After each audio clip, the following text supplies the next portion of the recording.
Mi nombre es Enriqueta de Valdés y soy la directora de la Fundación José Cardín Fernández, institución que organiza este ciclo de conferencias que inauguramos hoy sobre el mapa parroquial Maleallés, con el apoyo de Grupo El Gaitero. Antes que nada, quiero agradecer a Alejandro Vegarriego, alcalde del Ilustrísimo Ayuntamiento de Villaviciosa, por acompañarnos hoy. Sé que tiene una agenda muy complicada y de verdad muchas gracias. De lo divino y lo humano, el mapa parroquial Maleallés del medievo y la modernidad a la actualidad es un proyecto que tiene por investigador responsable a Álvaro Solano Fernández Sordo y consta de un equipo multidisciplinar formado por Juan Díaz Álvarez, dentro del área de Historia Moderna, Guillermo Fernández Ortiz, área de Ciencias y Técnicas Historiográficas, y Daniel Herrera Arena, del Departamento de Geografía, todos ellos de la Universidad de Oviedo. Cuando se me planteó la posibilidad de glosar al profesor Álvaro Fernández Sordo, no lo dudé ni un momento, ya que además de un gran amigo, es modélico investigador e incansable trabajador y, por supuesto, un medievalista de reconocido prestigio. Álvaro Solano es licenciado en Historia, con la especialidad de Historia Medieval por la Universidad Complutense de Madrid y doctor por la Universidad de Oviedo con una tesis doctoral sobre el territorio de Villaviciosa en la Edad Media, dirigida por los profesores Juan Ignacio Ruiz de la Peña Solar y Soledad Beltrán Suárez, que obtuvo el Premio Extraordinario de Doctorado 2015-2016. Desde hace 8 años ha sido profesor en los departamentos dedicados a la historia medieval de las universidades de Oviedo, Sevilla y Complutense de Madrid, impartiendo en ellas docencia sobre dicha materia histórica. Actualmente es profesor ayudante doctor en la Universidad de Oviedo.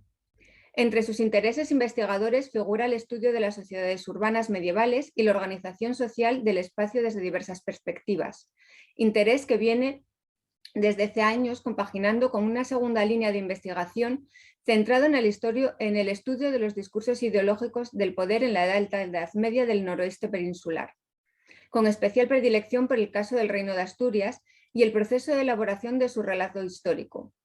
Pueden señalarse trabajos suyos como De Maleallo a Villaviciosa, un territorio en la Marina Centro-Oriental de Asturias en la Edad Media, Entre Quesales y Bustos, la rivalidad entre las élites locales en el nacimiento de la Puebla de Maliallo, o De Coros y Caños, tiempos turbulentos para ser un abad en Valdedios.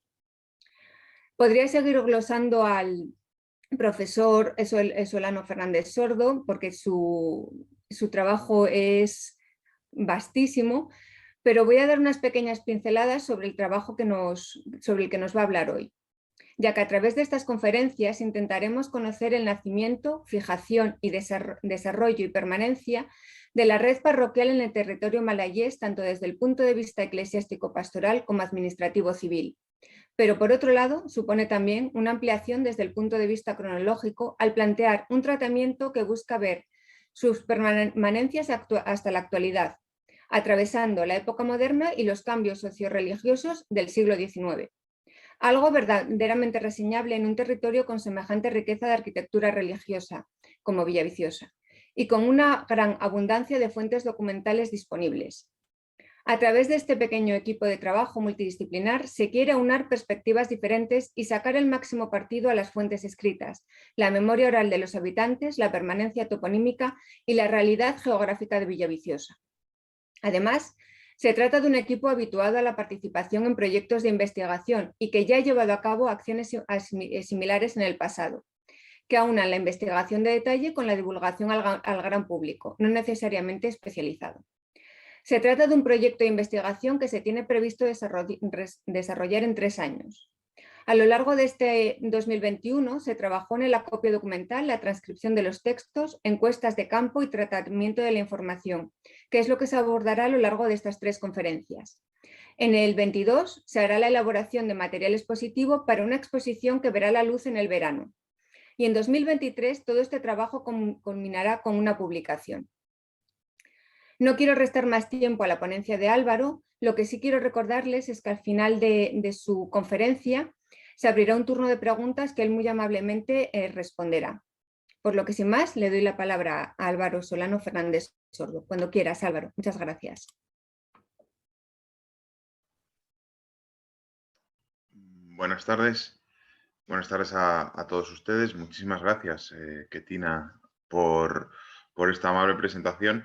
de lo que en realidad lo más importante es lo que dijiste al principio, que es lo único verdaderamente reseñable, que es la amistad que nos une y que hace que todo lo demás pues resuene quizá un poco demasiado, pero que en realidad es parte del recorrido, bueno, de cualquier investigador, en este caso de la Universidad de Oviedo, que estamos siempre abiertos a mostrar en qué trabajamos y qué hacemos en esos viejos muros del Milán para llevarlo a la sociedad.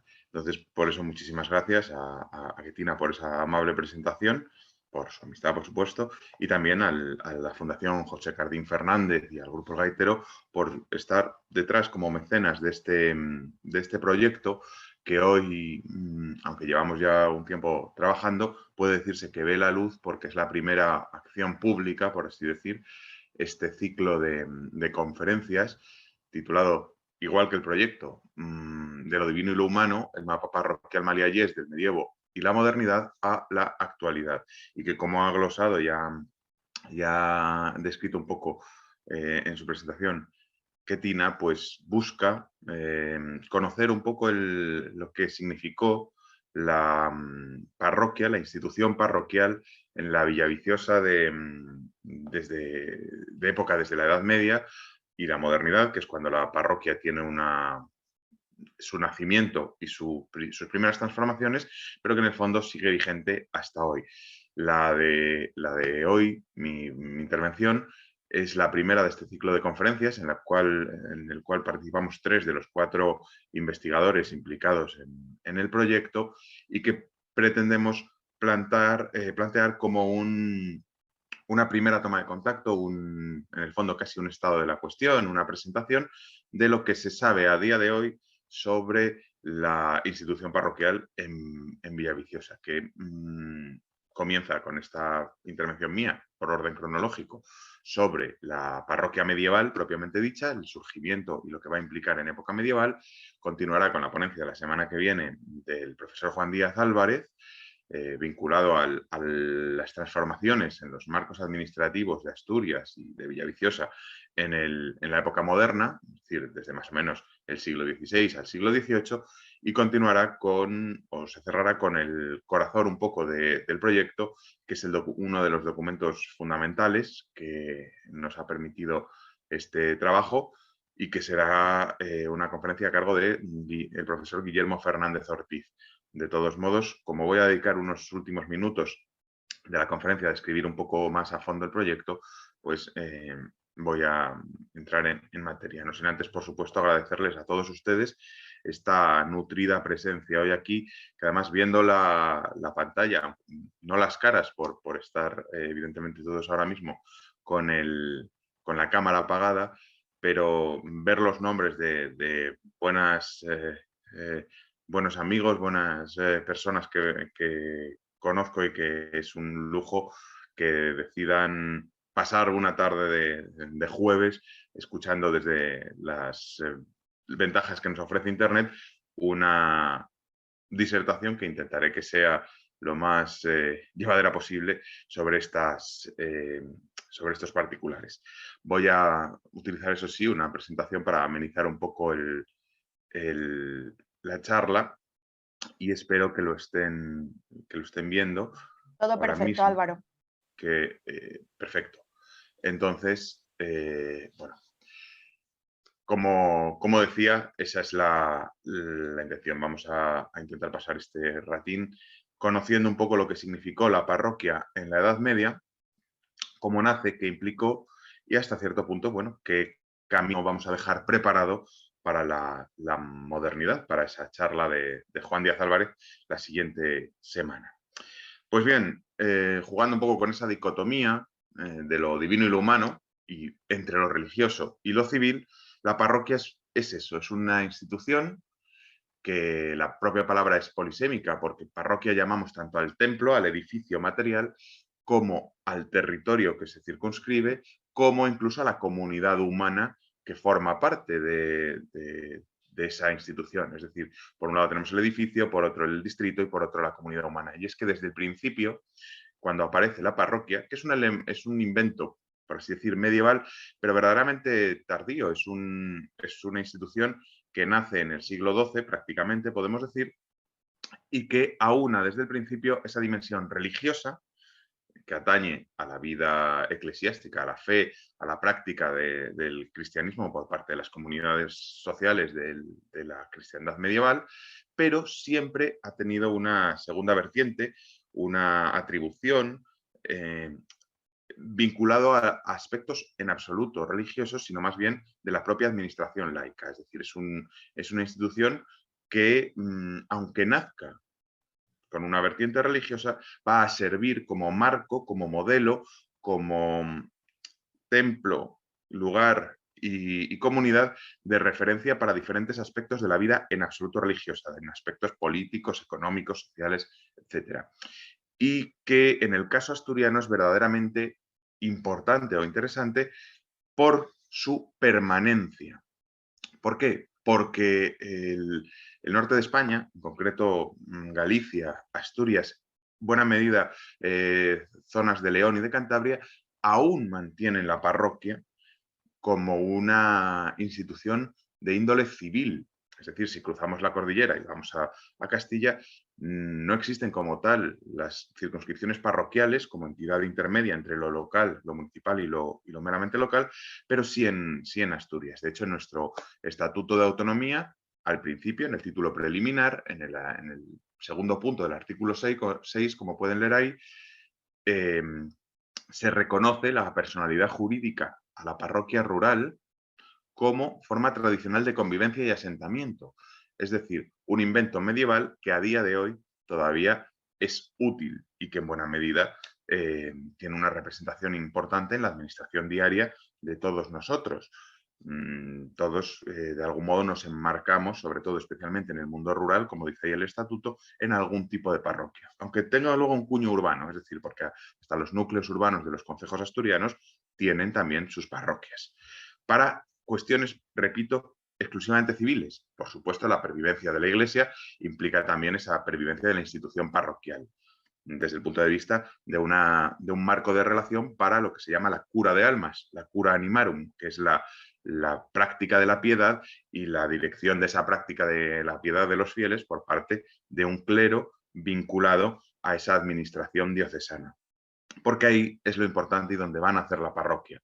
A partir del siglo XII, como dije antes, pero vinculado siempre a una idea de establecer una relación, unos marcos, una administración racional dirigida desde las diócesis hasta lo local, en una jerarquía de marcos de relación donde la parroquia será el más básico, el más pegado a la población. Y en esa función primordial de atención religiosa a toda la sociedad, a todas esas feligresías.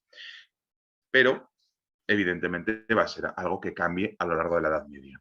Estamos acostumbrados, a lo mejor, a ver mapas de este tipo para el territorio de Villaviciosa, en el que se ven esas parroquias que hoy en día perviven. Es ese nivel intermedio, como digo, entre lo comarcal, que en la época medieval, en la primera parte, se identifica con la tenencia, con lo que en un vocabulario un poco más amplio y muy laxo sería un condado, una especie de distrito regional dentro de Asturias, lo que en el caso nuestro de Villaviciosa va a coincidir, la vieja tenencia con el nuevo municipio a partir de la fundación en 1270 de la villa de Villaviciosa y su concejo urbano, vinculando lo que hoy es el territorio más o menos del actual término municipal de Villaviciosa a un gobierno desde la Puebla, desde la villa.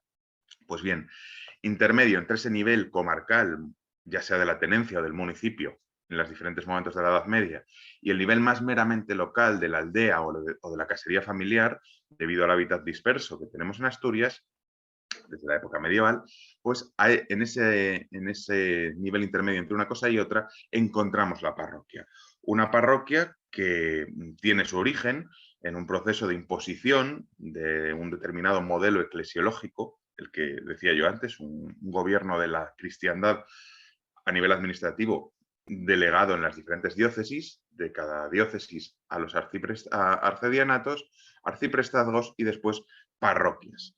Y eso es algo que arraiga en Asturias y en la península ibérica a partir del siglo XII, a raíz de lo que los historiadores llamamos la Reforma Gregoriana, que es una revolución de las formas administrativas y de otros términos, de otras realidades eclesiásticas que sufre la cristiandad medieval en esta época y que lo que busca es clarificar el control jerárquico desde el papado romano hasta el último rincón de la cristiandad. Pero la parroquia trasciende el plano de lo meramente eclesiástico y va a llegar a configurarse como una célula básica para el desarrollo histórico de las sociedades y de las relaciones sociales en la Edad Media. A lo largo de la Edad Media, la parroquia va a ser una piedra angular de la vida regional y se va a convertir en la forma principal, la forma primaria del espacio, de organizar el espacio asturiano, integrando comunidades suprafamiliares, es decir, lo que va más allá de la casería, y que poco a poco van a encontrar una radicación física, es decir, en un territorio concreto, en un distrito delimitado, que es lo que vamos a llamar parroquia, feligresía, collación, con diferentes términos, y que a la vez, por supuesto, actúa en la parroquia como, en el templo parroquial, como lugar, escenario de los principales actos de la vida, de la vida de relación de esta gente, desde la puramente religiosa, la recepción de los sacramentos y sacramentos sociales, pues el bautismo, el matrimonio, la muerte y lo que conlleva pues enterramientos, misas, funerales, pero también aspectos civiles como la tributación, el pago de impuestos, las asambleas vecinales, la elección de algún tipo de oficio común, etc. Van a crear, por lo tanto, cuando en el siglo XII creen una parroquia, van a crear un marco administrativo que se va a utilizar para muchas cosas más que para lo que es exclusivamente vida religiosa. Va a ser, de hecho, el modelo que luego adopte, de algún modo, también los núcleos urbanos. La parroquia es anterior a la profusión en Europa de núcleos urbanos y muchos de estos núcleos urbanos se organizarán y van a nacer precisamente por la agregación de parroquias e incluso van a copiar la organización de las parroquias. Lo veremos al final cuando veamos cómo los ayuntamientos parroquiales, lo que hoy solemos llamar alcaldías de barrio o pedanías, en algunos lugares de Cantabria, se organizan para unas elecciones y designar a los cargos que van a representar a esa colectividad parroquial. Eso lo va a copiar luego, aunque sea en escala mayor, los municipios. Es decir, los municipios muchas veces copiarán esos mismos marcos de relación o directamente los reutilizarán para su beneficio. Entonces, tenemos, y aquí es donde entramos un poco con el proyecto, conocíamos a través de este croquis, bueno, es una refacción sobre el croquis, pero está copiado sobre el original, porque, para que se vea más claro, que hizo José Ortiz del Pozo para el diccionario de Tomás López, que no llegó a publicarse, a finales del siglo XVIII. Este es el primer mapa, aunque sea un poco croquis, que nos puede mostrar las parroquias históricas de Villaviciosa, porque hasta entonces tenemos listas, tenemos nóminas parroquiales, pero no tenemos su traslación al espacio. Precisamente con el documento de principios del 18 que hemos encontrado y que es un poco base de nuestro proyecto, vamos a permitir enlazar las nóminas medievales o bajo medievales de las parroquias de Villaviciosa con el territorio, porque tenemos un apeo parroquial de principios del siglo XVIII, pero con una situación que puede fácilmente retrotraerse a la época medieval y que nos va a permitir conocer la espacialidad, la geografía de estas parroquias.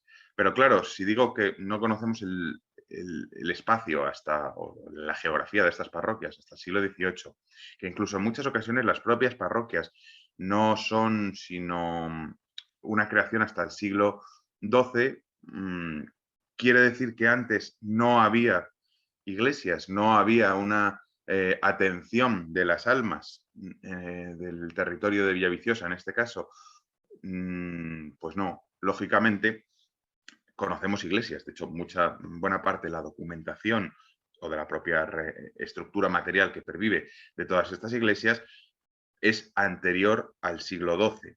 Lo que pasa es que en el siglo XII tiene lugar, como gran hito, la recepción de esta reforma gregoriana y de las pretensiones pontificias, pero en el fondo de la Iglesia en general, de organizar, como digo, la Iglesia de nuevo, organizarla a un nivel administrativo en ese dibujo que va jerárquicamente desde lo más grande, lo más amplio, que sería el papado, delegando el gobierno en las diócesis, los obispos, y los obispos en sus arcedianos y parroquias, en último término.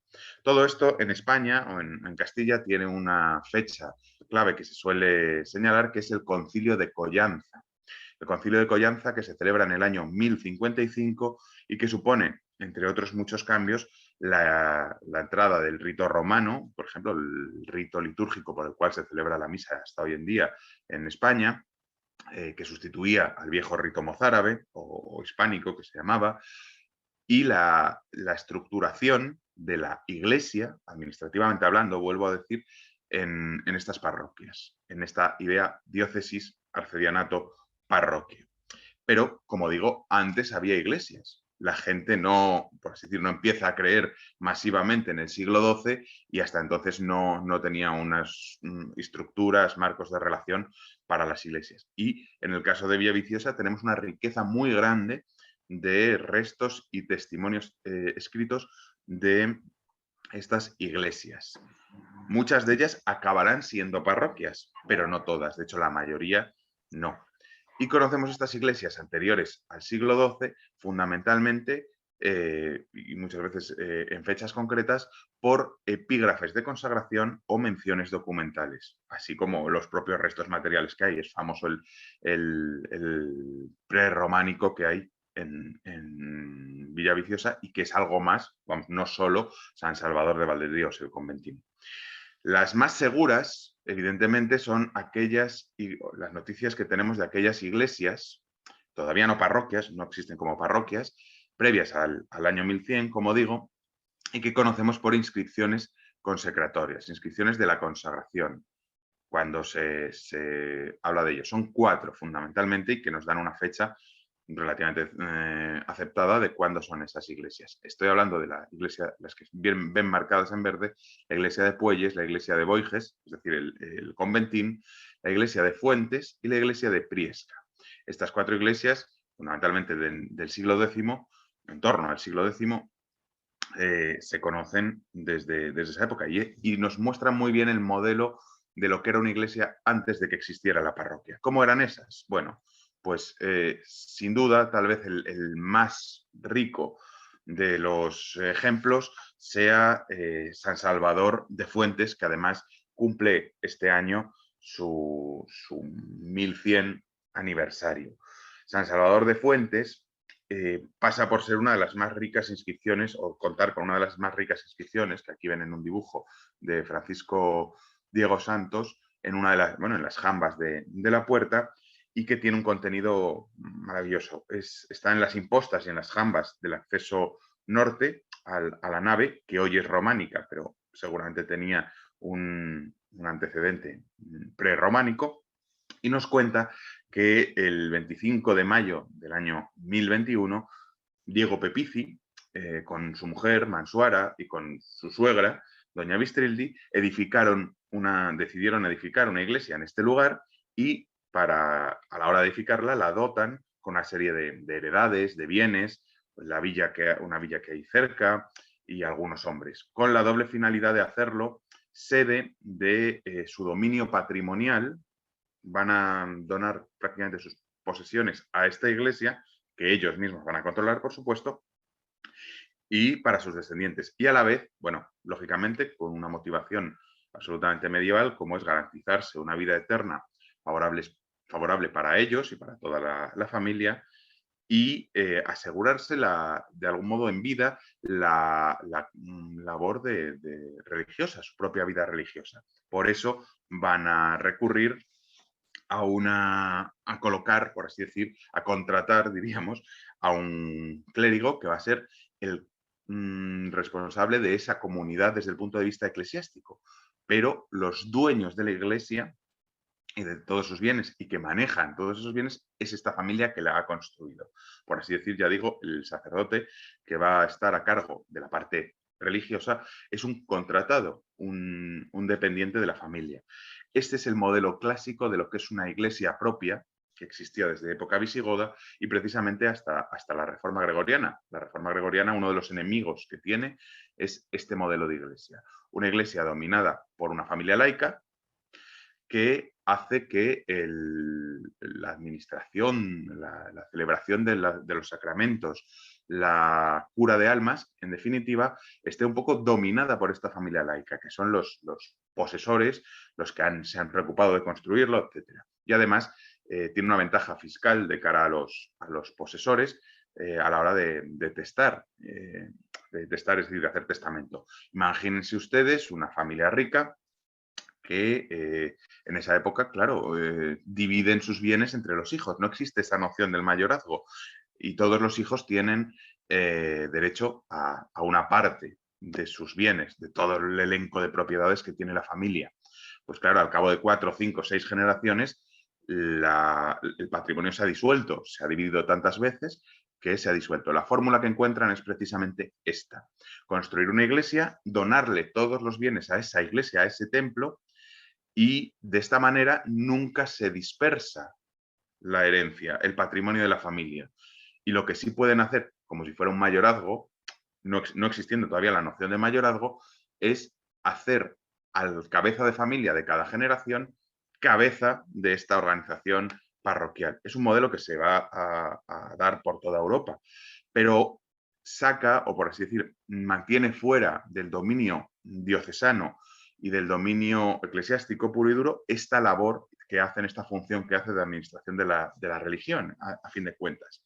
Claro, porque el sacerdote que ha contratado, entre comillas, esta familia, pues está fuera de la autoridad diocesana. El obispo de Oviedo, en el año 1021, viene y consagra el altar, pero se va. Luego no va a tener ningún tipo de relación con lo que ocurra en esta iglesia, con el sacerdote que celebre en esta iglesia, con los bienes del diezmo o de cualquier otro tipo de impuesto religioso que existen, porque esto es de esa familia, no es de la diócesis, no es, en ese sentido, de la administración eclesiástica. Pues bien, este es el modelo que seguramente debíamos encontrar en buena parte de las iglesias que conocemos para la parte anterior al siglo XII, o la época anterior al siglo XII, en Villaviciosa y en otros muchos lugares de la cristiandad, como digo.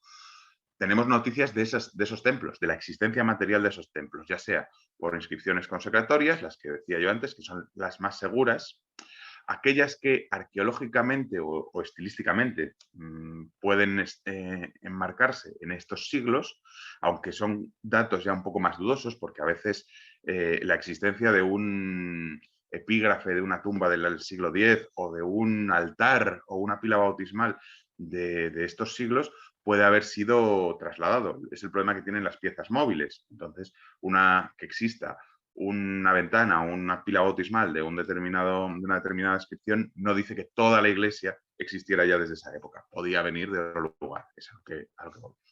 Y a ello debemos añadir lo que ven en azul, que son la mayoría, las iglesias nombradas en el llamado Libro de los Testamentos o Liber Testamentorum, que es una labor de copia que hace el obispo Pelayo, muy famoso por sus mentiras, digamos,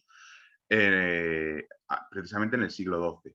Y lo que quiere es hacer pasar por dominio de la diócesis, del obispado de Oviedo, un montón de iglesias que en teoría le habrían donado los reyes a la diócesis de Oviedo, los reyes y personajes grandes magnates de la Asturias alto medieval.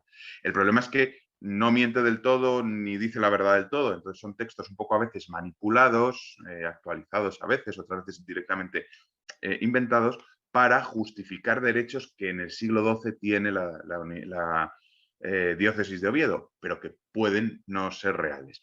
El problema está en distinguir lo que pueda ser más invención o menos. En todo caso, si bien no existían antes del siglo XII estas iglesias y los derechos de la diócesis de Oviedo sobre ellas, lo que nunca van a ser son mentirosas contemporáneas. Es decir, si en el siglo XII Pelayo de Oviedo decía que la iglesia de Grases era, por ejemplo, era de la diócesis de Oviedo, por lo menos en el siglo XII, era de la diócesis de Oviedo. Aunque él diga que lo es desde el siglo X porque lo dio tal rey, a lo mejor eso es mentira, pero desde luego no va a mentir en su presente. Con lo cual, a las puertas de la llegada de la reforma gregoriana y de la idea de parroquia, encontramos este mapa de las menciones o de las iglesias que conocemos. Por supuesto, hay espacios vacíos y muchos lugares donde no documentamos iglesias por ninguno de estos tres métodos, pero que quizá existieron templos que más tarde dieron lugar a las parroquias que encontramos hoy en día. Sin embargo, no tenemos testimonios que permitan asegurarlo. Sí que quiero detenerme, mencionar un segundo, un caso singular, que es la iglesia de Santa María de Arbazal, que es una iglesia peculiar porque hay que oponerla a lo que antes decía de las iglesias propias de ricos, por así decir, que quieren dotar grandes iglesias para tener, bueno, esas ventajas fiscales, una vida de religión, etc. Curiosamente, Arbazal es una iglesia prerrománica. La iglesia de Arbazal hoy es lo que ven en blanco al fondo, y Anejo tiene este edificio, que es la sacristía hoy en día, pero que en realidad era la primitiva iglesia de Arbazal, que es una iglesia muy popular de estilo prerrománico, que curiosamente pervive, es del poco prerrománico popular, llamémoslo así, no vinculado a los reyes o a los grandes magnates, y que existe en Villaviciosa. Hoy en día queda prácticamente, bueno, nunca llegó a ser elevado a parroquia o a categoría parroquial, entre otras cosas, por la cercanía de un gran monasterio a partir de 1200, como es Valdedios, una parroquia donde se enmarcaba ya, que es Puelles, aunque haya cambiado de lugar. Al principio estaba en San Saturnino, San Sadurnín, y luego ya en la actual iglesia de San Bartolomé de Puelles, pero muestra precisamente esa factura y esa existencia también fuera de los circuitos ricos o de magnates o de prestigio de, por un lado, la vida de religión y la preocupación de la población por proveerse de iglesias para vivir su fe. Es decir, la población pobre, digamos, de Arbazal, entenderemos que de un lado y de otro de los montes, pues encontró un lugar y se procuró un lugar para construirse una iglesia que alguien, un sacerdote, atendiera. Y por eso contamos hoy con la iglesia de Arbazal. Es muy curioso, además, por eso, porque luego sería convertida en dependencia del monasterio cisterciense de Santa María de Valdedios.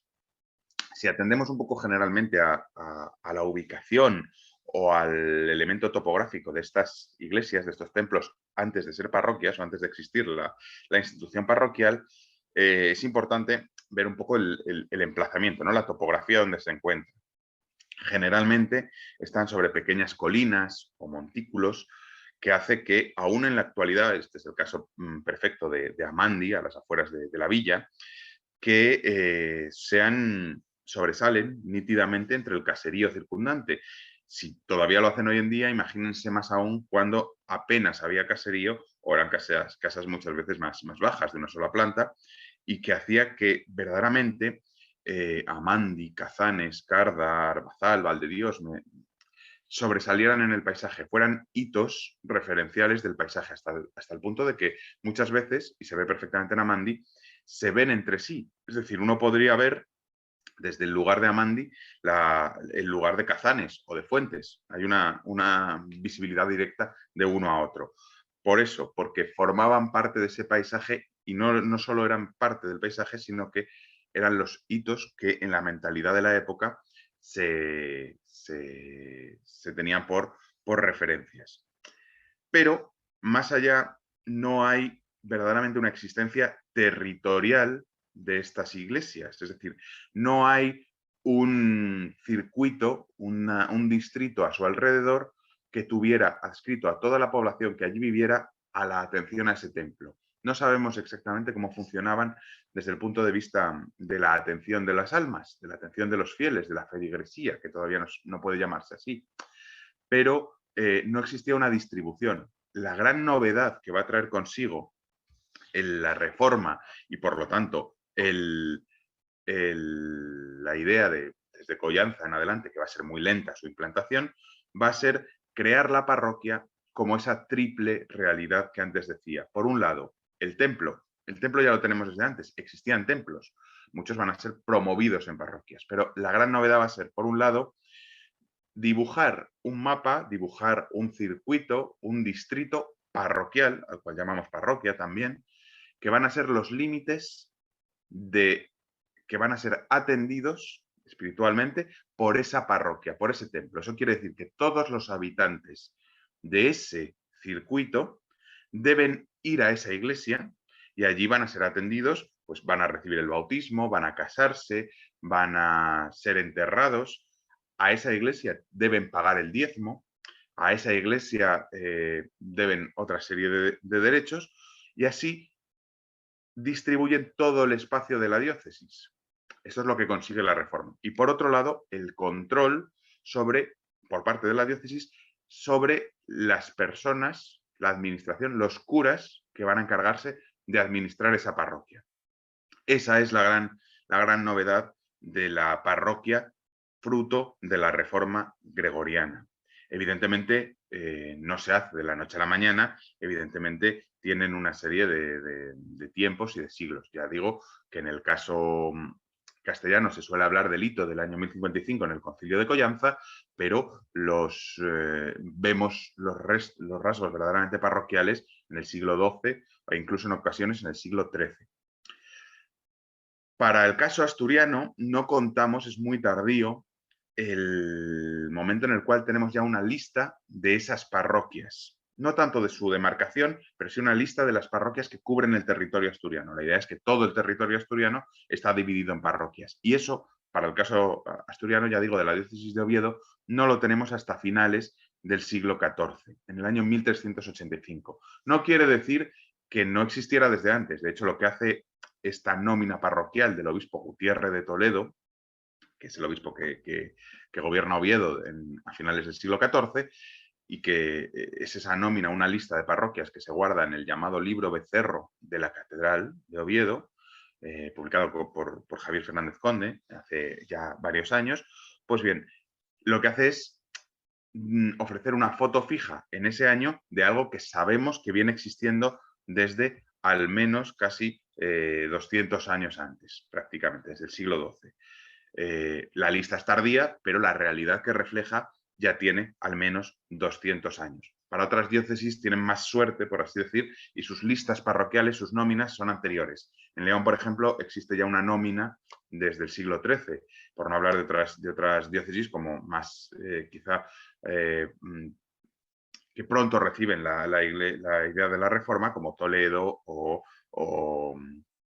Cuenca, o todas las que responden a la expansión posterior al año 1000. Bueno, gracias a esta nómina tenemos ya la lista de todas las parroquias que forman o que tienen radicación en el municipio, en el alfoz, primero tenencia, luego municipio de Villaviciosa.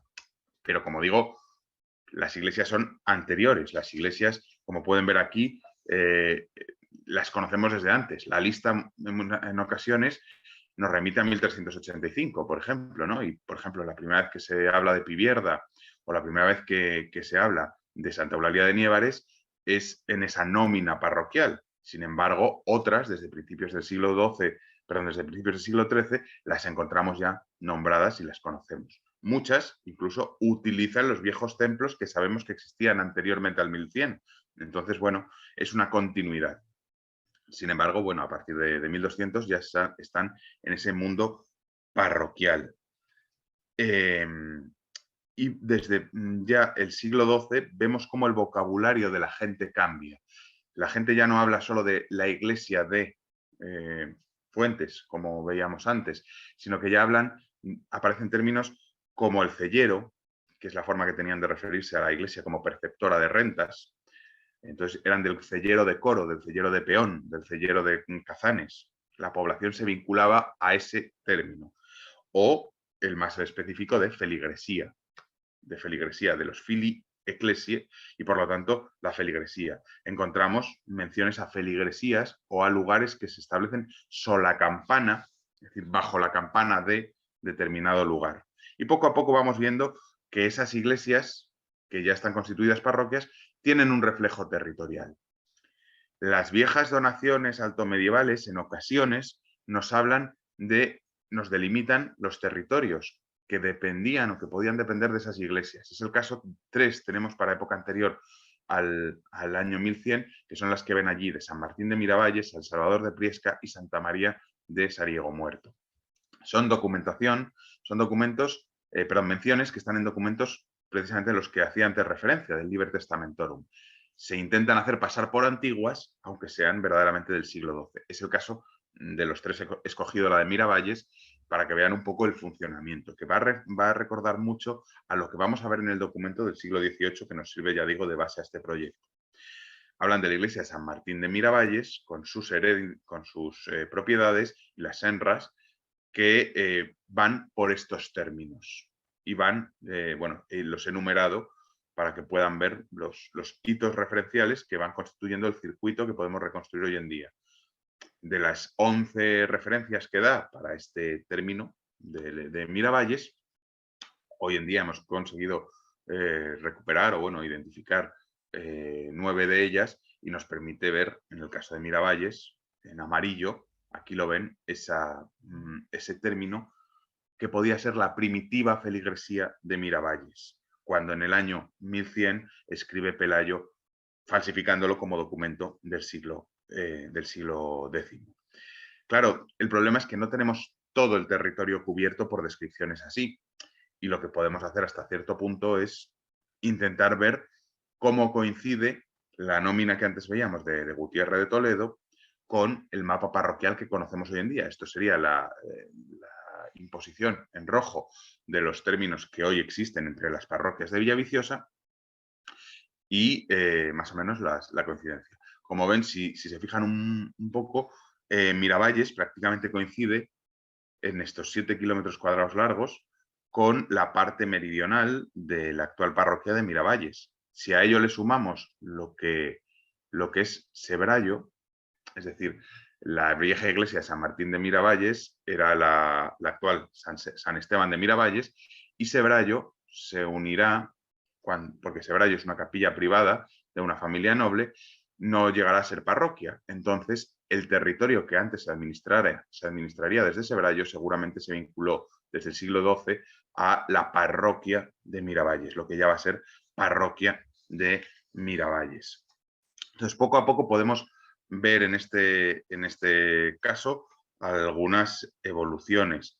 La dimensión territorial de las parroquias en general nos habla de varias cuestiones.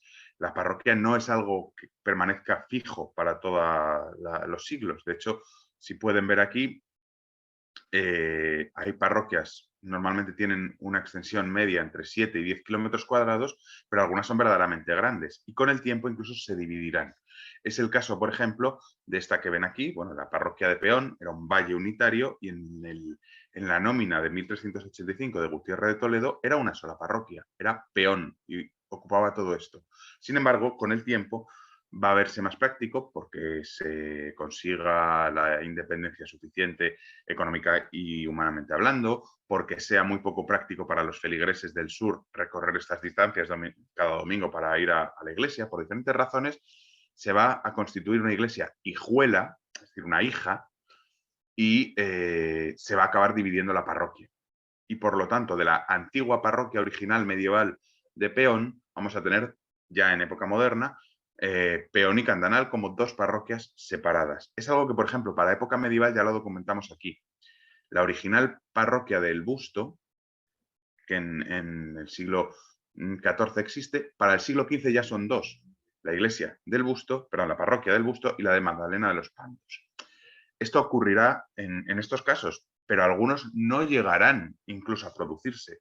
Es el caso, por ejemplo, de Sietes respecto a Vallés.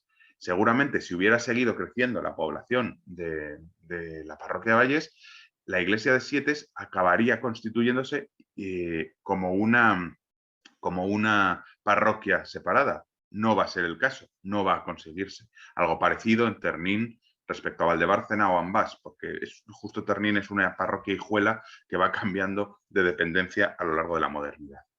En el otro extremo tenemos casos de fusiones de parroquias, por algún motivo que pueda ser desde la inviabilidad de una parroquia para ser viable necesita tener una base territorial, una base humana y una base económica suficiente que permita esa independencia. Tengan en cuenta ustedes que la parroquia es siempre, debe ser mantenida por los propios feligreses. El diezmo, que siempre se suele criticar a veces, en realidad era el salario que podía tener el cura y la propia iglesia como edificio material, que para mantenerlo se sacaba de esos ingresos sacados del diezmo o de los llamados mansos, que eran tierras, propiedades, bienes, directamente propiedad de la parroquia, nunca del párroco, de la parroquia, y cuyo beneficio pues servía para vivir al párroco o a los diferentes sacerdotes que atendieran esa parroquia y para arreglar la fábrica, etc. Entonces, bueno, cuando no es suficiente para mantener a una parroquia, muchas veces acaba habiendo o acaban existiendo fusiones. Y en el territorio de Villaviciosa encontramos sobre todo dos casos. Uno es la parroquia de la Lloraza, que sabemos que existía en época bajo medieval y que acabará unida a Oles. O incluso la de Onón, que va a dejar de ser parroquia para vincularse y ser solo la parroquia de Onón y Tornón juntas como una sola, con cabecera en Tornón. Luego hay casos singulares como el hecho de que la parroquia de Sariego Muerto, de Santa María de Sariego Muerto, va a cambiar su lugar en la radicación física del centro, no cambia para nada el distrito, sino que el centro de la parroquia va a dejar de ser la iglesia de Sariego Muerto en el siglo XVI para trasladarla a San Justo, la actual parroquia de San Justo. Es algo que se produce en algunos casos. Quizá las explicaciones lógicas es para una mejor atención de todo el territorio parroquial, porque si se fijan, las cabeceras parroquiales suelen estar en el centro del territorio parroquial. Es decir, suelen tener lo que les decía, una superficie de 7 kilómetros cuadrados, más o menos, en torno a un centro que muchas veces coincide con el centro geográfico o bien con el centro de algún modo de comunicaciones. Es decir, por ejemplo, Peón es muy excéntrica respecto a su territorio, sin embargo es la zona más poblada y mejor accesible por las vías de caminería en época medieval. Ese tipo de datos tenemos que tenerlos en cuenta a la hora de trabajar con las parroquias. Perdón. Y algunas parroquias sencillamente desaparecerán. El mejor caso y el causante de ese problema va a ser, por ejemplo, lo más ilustrativo va a ser el centro del territorio. Claro, les he dicho que la red parroquial se dibuja y se fija de algún modo en torno al siglo XII-XIII. Pero la villa de Villaviciosa no existe o no se va a fundar hasta el año 1270. Y cuando se funda en el año 1270, se encuentra con que acaban de colocar una villa en un lugar que ya estaba repartido parroquialmente hablando. Y la villa va a traer consigo una parroquia. Esa parroquia va a ser la actual iglesia de Santa María del Concejo, Santa María de la Oliva, que va a ser un extraño, va a romper el statu quo de la zona. Y de hecho, lo que va a acabar provocando es, sobre todo en los primeros tiempos de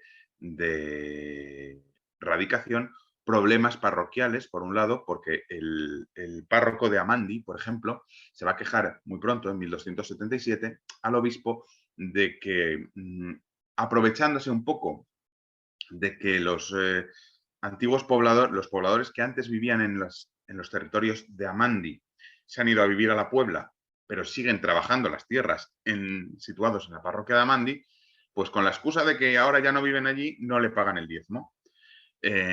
Claro, tampoco lo pagan en Santa María de Concejo, en la villa, porque dicen que en realidad están trabajando tierras de Amandi. Entonces, se escaquean un poco de pagar diezmo o de otro tipo de obligaciones en las parroquias del momento. Por lo tanto, piden al obispo que clarifique la situación. Y el obispo es el que en ese momento dice que, por favor, lo que importa no es la persona donde vive, sino la tierra que se trabaja. Y tal tierra paga su diezmo a tal parroquia porque es lo que no se mueve. La persona luego se puede mover. Entonces, exige que se pague así el diezmo. Incluso obligando o avisando al resto de párrocos de la zona de que no acojan a feligreses de otras parroquias porque bajo pena de excomunión. Pero en todo caso, la villa va a acabar comiendo, va a acabar por hacer desaparecer una parroquia que existía en el centro del territorio y que, como de repente colocan allí la villa, va a dejar de tener sentido, que va a ser la iglesia de San Vicente, la parroquia de San Vicente de la Palma. La parroquia de San Vicente de la Palma existía y va a tener continuidad, incluso en la época de la nómina de Don Gutiérrez de 1385 se identifica como parroquia, pero no va a llegar a la actualidad como parroquia, porque no va a tener capacidad de vivir. La villa se come, y la parroquia de la villa, quiero decir, se come absolutamente la feligresía de La Palma y acaba desapareciendo.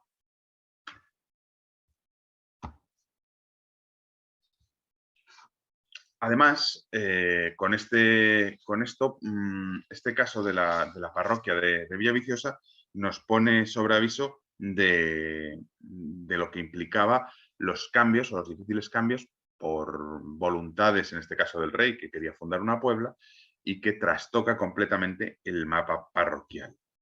Esas modificaciones del mapa es lo que van a traer consigo. ¿Cómo funcionaba mientras una parroquia? Bueno, la parroquia moderna, la parroquia, quiero decir, posterior a la Reforma Gregoriana, como digo, se atendía por parte de un clérigo que estaba de algún modo sometido a la disciplina del obispo, a la disciplina del ordinario, pero no quiere decir que lo nombrara el obispo. Es decir, había algunos derechos adquiridos a lo largo de los siglos de aquellas viejas iglesias propias que hacían que no existiera una clara obligación de nombrar el obispo al párroco de cada iglesia, sino que había familias que seguían siendo lo que llamaban padrones herederos. Y esos padrones herederos muchas veces en muchas de las iglesias, de las 50, casi 47 y parroquias que forman el territorio de Villaviciosa, según la nómina de Don Gutiérrez, nombraban a los párrocos.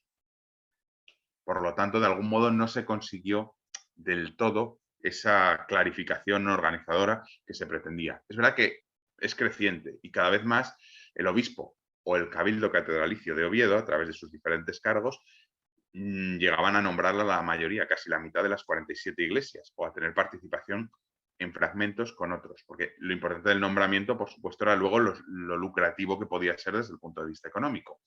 Pero hay padrones herederos, hay particulares, hay otras instituciones religiosas que no eran la diócesis que también tenían derecho a nombrar al párroco de estas iglesias, como Valdedios, el monasterio de San Vicente, el monasterio de Villamayor, e incluso un caso curioso en Villaviciosa, que es el de San Juan de Castiello, que tenían que llegar a un acuerdo los padrones herederos, es decir, la familia que dominaba esa iglesia, con la feligresía. Era una especie de parroquia autogestionada. Entonces, bueno, era singular. Esa autogestión, por supuesto, llegaba al nombramiento y el párroco era el que luego iba a gobernar desde el punto de vista espiritual, pero también desde el punto de vista material esa iglesia, buscando y administrando esos diezmos, esos mansos que eran propiedad de la iglesia y a la vez que administraba todo eso era el responsable del mantenimiento del templo con ese dinero, con esos ingresos. Entonces, bueno, era una labor evidentemente importante. Era quien debía mantener litúrgicamente los ornamentos litúrgicos del templo, procurar tener libros, tener los diferentes vasos litúrgicos, paños, etcétera, ¿no? Lo que es necesario, ese ajuar litúrgico para la celebración de la misa dominical y de otro tipo de obligaciones sacramentales, pero incluso dentro del ajuar litúrgico había singularidades como son las campanas. Las campanas eran una obligación y era muy importante en el mundo medieval. No tanto, he puesto aquí los ejemplos de espadañas modernas, porque normalmente las espadañas son añadidos a las fábricas medievales de los templos en Asturias. Las espadañas suelen ser modernas, pero eran muy importantes en el mundo medieval como medio de comunicación, como lugar de representatividad, hasta el punto de que, como decía, muchas veces en los documentos se identifican las personas o los lugares o las propiedades por la frase de estar sola campana, es decir, bajo la campana de San Juan de Amandí, bajo la campana de... porque era la forma de referir el término parroquial, hasta el punto de que se ha estudiado la capacidad incluso sonora que tiene una campana. Una campana se oye en circunstancias favorables más o menos entre 8 y 16 kilómetros a la redonda. Hay muchas variables que pueden cambiar. Y precisamente es el tamaño medio que suelen tener las parroquias en Asturias y en el norte de España.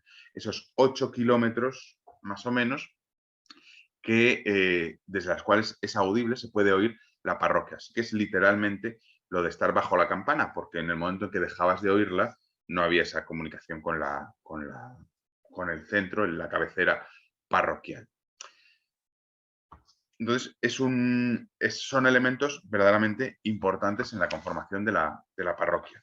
Pero entre esos elementos materiales de la parroquia, algo que sobresale, aunque a veces no se conserve hoy en día, como es el caso en Santa María de Concejo, que pueden ver los merlones de la viguería original, se quitó a finales del siglo XIX, es esos pórticos, esos cabildos, esos tejabanas alrededor de la iglesia que, por supuesto, tienen una función arquitectónica fundamental, pero son el perfecto reflejo de esa dimensión civil, esa dimensión extralitúrgica de la parroquia, más vinculada con la identidad general de esa colectividad y de la organización política. Estos cabildos eran lugares de reunión para la población de la feligresía, no solo porque fueran a misa el domingo, al entierro de un vecino, o a la boda o al bautizo.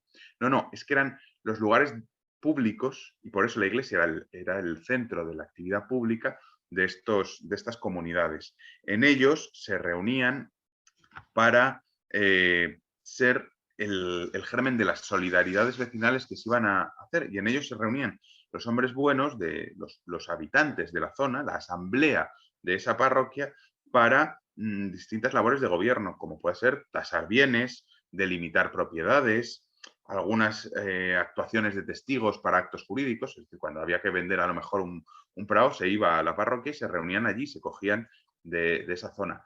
Una primera justicia en primera instancia muchas veces, aunque fuera por componedores, por mediadores, digamos, eran, por lo tanto, lugares de reunión y lugares de actuación jurídica de la comunidad, hasta el punto de que la parroquia, materialmente hablando, el templo, se constituía como el lugar de esa colectividad, el símbolo de esa colectividad. Por eso, bueno, les unía todo ello.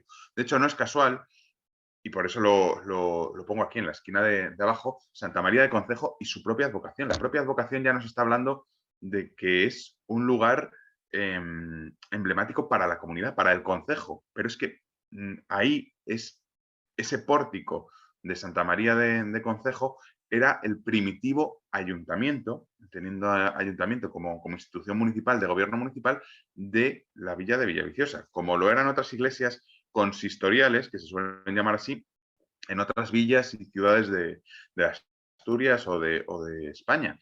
En Oviedo se reunía el cabildo y elegía a los cargos que iban a formar parte de ese concejo, a los oficiales públicos, en la iglesia de San Tirso. Avilés lo hacía en la iglesia de San Nicolás, Llanes en la de también iglesia de Santa María de Concejo, Villaviciosa en Santa María de Concejo. Es el primitivo ayuntamiento. La idea de tener hoy en día un ayuntamiento, una casa de concejo, es muy moderna. De hecho, en Asturias no se tiene muchas veces hasta pasada la Edad Media, en la época final del reinado de los Reyes Católicos, como muy temprano en ocasiones. La propia idea del ayuntamiento, el ajuntamiento, donde se juntaban, era precisamente en estos pórticos de las iglesias. Y lo tenemos para concejos municipales, entendiendo como tal los de las villas, los de los concejos urbanos, pero también para los pequeños concejos parroquiales, que son el germen de esas actuaciones y esas colectividades municipales, perdón, parroquiales en la Edad Media. Por eso son importantes las parroquias, no solo porque fueran a misa allí el domingo, sino porque verdaderamente era el lugar donde si había que hacer algo, repartir las suertes de leña, repartir el impuesto que teníamos que pagar los parroquianos de tal lugar, no a la iglesia, sino al rey. Si el rey pedía, hacía un impuesto en el que se repartía por todos los habitantes del reino, lo que hacía era recibirlo Villaviciosa y Villaviciosa, el concejo decía, pues a la parroquia de Amandi le toca pagar 20 maravedíes. Se reunían después en la propia parroquia de Amandi, distribuían, encabezaban el dinero, o sea, la distribución de ese pago. Por lo tanto, la parroquia, que nace como un elemento meramente religioso y enfocado para la vida religiosa y la administración de esos sacramentos y el control de la vida de fe, de la feligresía, de toda la cristiandad, acaba siendo útil y convirtiéndose fundamentalmente en esa dimensión civil, que es la que hace que hoy en Asturias, en Villaviciosa en concreto y en Asturias en general, perviva la institución y el marco parroquial como célula básica de la sociedad en el mundo rural, pero no solo. Luego en las ciudades también existían las parroquias urbanas, como es el caso, en el caso de Villaviciosa, de Santa María de Concejo, que se identificaba un poco en sus límites con la propia villa y sus arrabales. Todo esto hace de la parroquia algo necesario, algo que es fundamental en la administración, desde lo más central del reino o de la cristiandad, papa o rey, da lo mismo, hasta el eslabón con la vida local. Y ese eslabón lo asegura y lo va a atar durante la época medieval la parroquia, como institución, ya digo, religiosa y civil, entre lo civil y lo eclesiástico. Es verdad que si subimos a instancias superiores, tendríamos que hablar de arcedianatos. Estos son los 7 arcedianatos de la diócesis medieval de Oviedo. Hoy en día ha cambiado incluso los límites. Hoy el obispo de Oviedo no lo es de Benavente, pero es fruto de las reformas del siglo XX.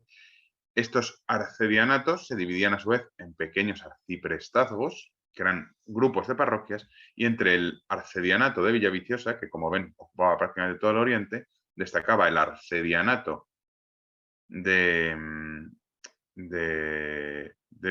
arciprestazgo, perdón, de Villaviciosa, que básicamente se identificaba con el actual municipio, y de ahí ya lo local. Esto era la jerarquía que le permitía un poco el control a la diócesis sobre esas instituciones. Pero, y es nuestra intención en este proyecto, intentar partir de estas bases que hasta cierto punto se conocían ya, de ese mapa parroquial mariallés, no tanto en la literalidad del mapa, precisamente lograr ver cómo evolucionará durante la Edad Moderna y llega a la actualidad hasta los cambios que conocemos en el 54 e incluso en las décadas inmediatas a nuestra época, en las cuales se ha transformado mucho la administración eclesiástica de la parroquia, pero no la civil. Queremos ver cómo evoluciona, cómo va cambiando, y para eso, bueno, como en la presentación decía que Tina, nos hemos planteado este proyecto que entre personal de la Universidad de Oviedo, estos 4 investigadores que somos y que me honro en dirigir un poco en este proyecto, y bajo el mecenazgo de la Fundación José Cardín Fernández y el Grupo El Gaitero, pues Juan Díaz Álvarez, modernista del Departamento de Historia de la Universidad de Oviedo, Guillermo Fernández Ortiz,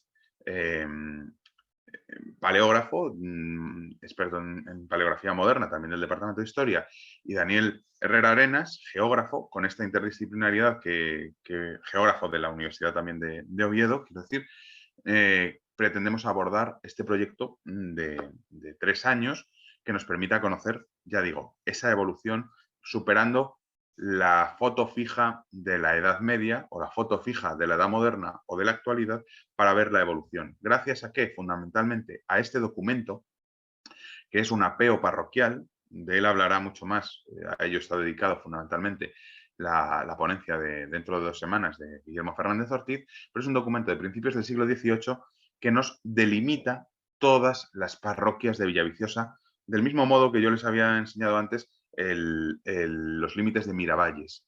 Entonces, nuestra intención es, a partir de este documento, conseguir construir un mapa actual con esa información que trae el documento, contrastándolo con la memoria viva del actual Concejo de Villaviciosa, es decir, una encuesta de campo que nos permita reconocer la toponimia y, por lo tanto, los distritos modernos, y comparar con lo que conocemos en época medieval la evolución en los primeros siglos de la modernidad, el siglo XVIII, a través de esta descripción y de ese croquis que les mostraba del diccionario de Tomás López, hasta la época actual, en la cual sí que conocemos el mapa parroquial perfectamente. Ver qué parroquias se han partido, se han juntado, se han dividido, perdón, se han ampliado, han cambiado los límites. Eso es lo que nos interesa, para ver la importancia en el mapa parroquial de Villaviciosa. Superar estos mapas que les ponía un poco al principio y conseguir, bueno, un mapa que vaya cambiando con los siglos de Villaviciosa, de esa Villaviciosa parroquial. Creemos por eso que la espadaña precisamente es el mejor símbolo de este proyecto, dado que es algo que se adosa en época moderna a los templos medievales. Representa perfectamente ese espíritu de estar sola campana y creemos que puede ser ese proyecto que, bueno, primero con esta primera presentación del ciclo de conferencias de este mes, el año que viene en esa exposición que esperamos tener para verano y mostrar esos primeros resultados para concluir en una publicación final, que solo va a ser posible gracias a ese mecenazgo de la Fundación José Cardín Fernández y al extraordinario trabajo de estos compañeros que me honro, ya digo, en intentar dirigir, o no porque no me lo hagan fácil ellos, todo lo contrario, sino por esa inexperiencia o esa facilidad que me están imponiendo ellos. Así que no quiero ajustarme un poco al tiempo previsto y creo que es preferible abrir ese turno de preguntas al que hacía referencia Tina al principio y que me bombarden, por supuesto, a toda aquella duda o pregunta que puedan tener.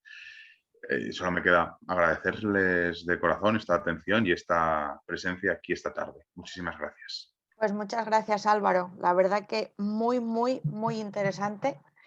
Y nada, dejamos abierto el turno de preguntas. Si queréis preguntar a viva voz, simplemente, pues eso, como acaba de hacer Juan Díaz, levantáis la mano y os desactivo el audio para que podáis hablar. Vaya. Adelante, Juan.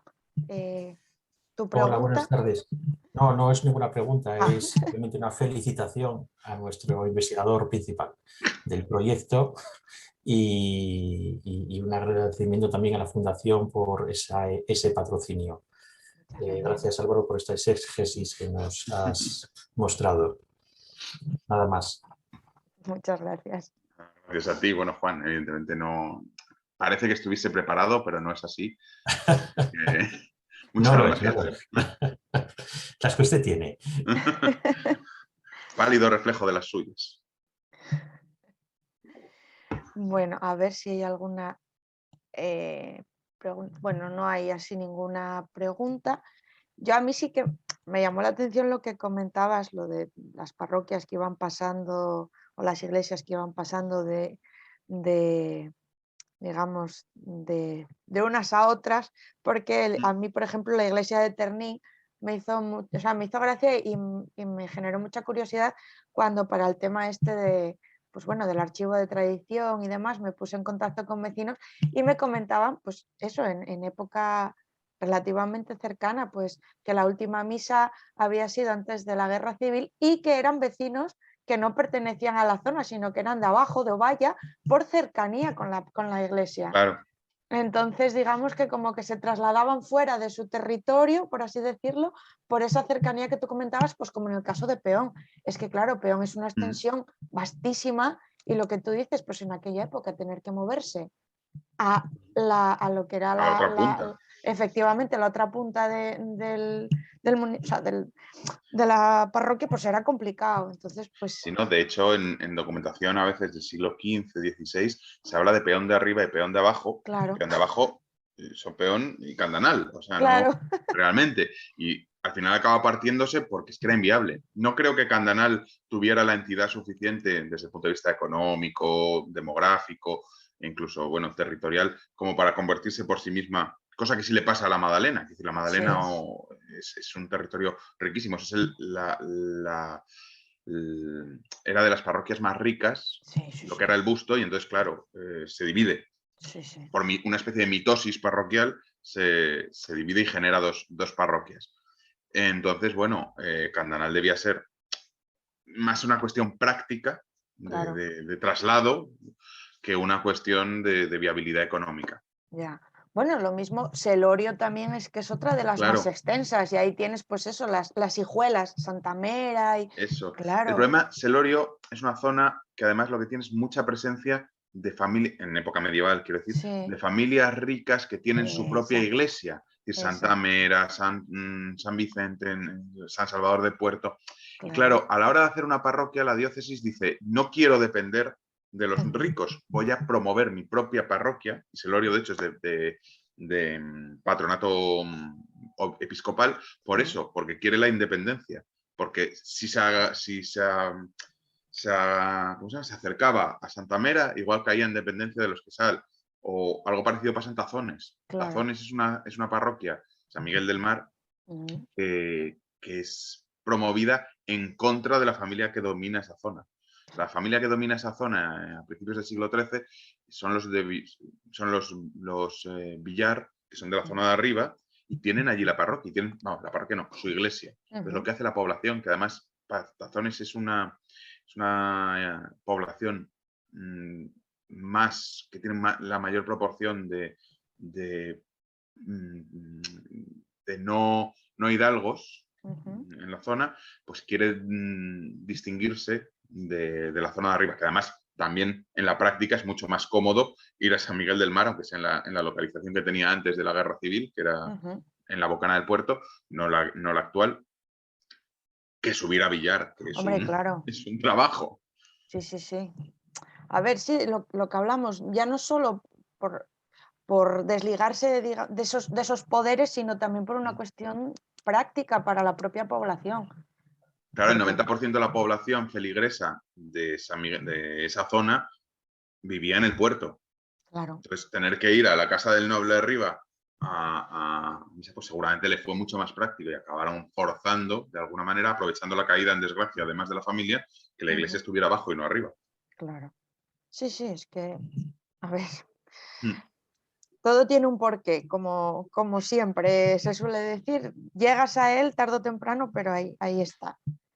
Bueno, si no hay ninguna pregunta más, pues nada, simplemente dar las gracias nuevamente tanto a ti por esta maravillosa conferencia, como a todas las personas que pues nos acompañaron a través de las pantallas en esta tarde de jueves, que a ver lo que comentaste y que nosotros también comentamos muchas veces.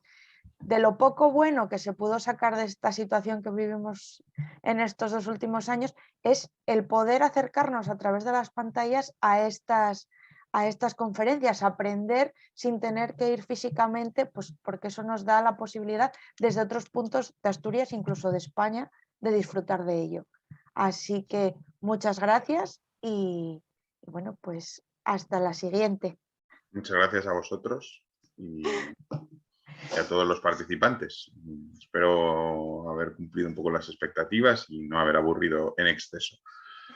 Sin duda, vamos, les emplazo, como decía Rebeca, a las de las próximas semanas, que serán muy interesantes también y que creo que bueno, nos dan este punto de partida del proyecto sobre las parroquias medievales, las parroquias maleayesas. Nada, Muchas gracias. Hasta el próximo jueves. Hasta el jueves.